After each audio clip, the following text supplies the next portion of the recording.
Magandang umaga, Pilipinas. Alam niyo bang itong buwan ng Hulyo ay idineklara bilang Blood Donor Month? Layon po nitong isulong ang blood donation na makabubuti hindi lamang sa mga nangangailangan ng dugo, kundi maging sa mga donors dahil mas napapabilis yung pag-replenish ng dugo sa ating katawan. Para po sa detalye, makipag-ugnayan lamang sa mga pinakamalapit na opisina ng Red Cross sa inyong lugar.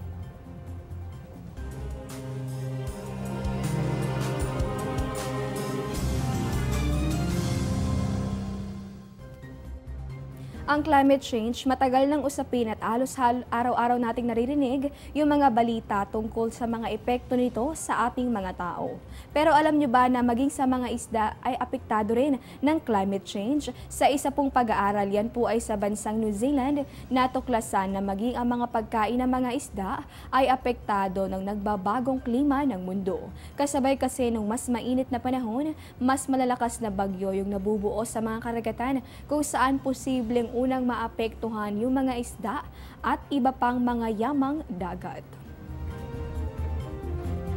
Sa punto pong ito, silipin naman natin yung magiging lagay ng panahon sa mga bansa sa Asia.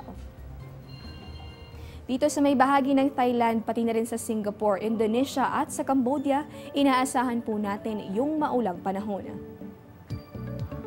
Ganyan din yung panahong posibleng maranasan sa may Myanmar at sa may Brunei. Check naman natin yung iba pang lagay ng panahon sa iba pang bansa sa Asia. Dito sa may bahagi ng Tokyo, pati na rin sa Beijing, inaasahan natin yung generally fair weather condition.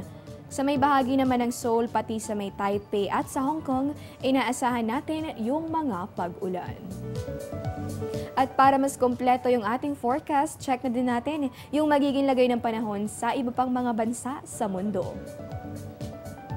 Dito sa may bahagi ng Washington, D.C., ganun din sa may Los Angeles, maulap na kalangitan yung iiral at posible yung mga pag-ulan sa mga susunod na oras. Sa Edmonton at sa Ottawa, inaasahan natin na magpapakita si Haring Araw pero paghandaan pa rin yung mga tsansa ng mga pag-ulan.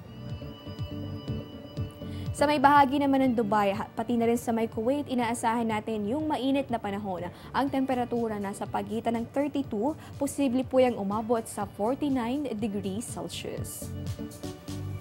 Punta naman tayo sa Europa, maulap na panahon, itong iiral sa Rome, London at sa may Berlin. Maaliwalas na panahon naman yung mararanasan dito sa may Madrid at pati na rin sa Paris sa France. Sa Australia and New Zealand naman, inaasahan natin yung maulap na kalangitan, may kasamang mga pag-ulan. Dito po yan sa Auckland, habang sa may bahagi naman ng Melbourne at sa may Canberra, inaasahan natin magpapakita si Haring Araw, pero paghandaan pa rin ninyo yung mga tsansa ng mga pag-ulan. At sa mga babiyahe naman, narito yung mga numerong dapat nating tandaan.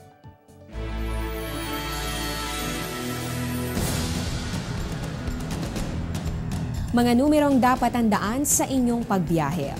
136 para sa MMDA.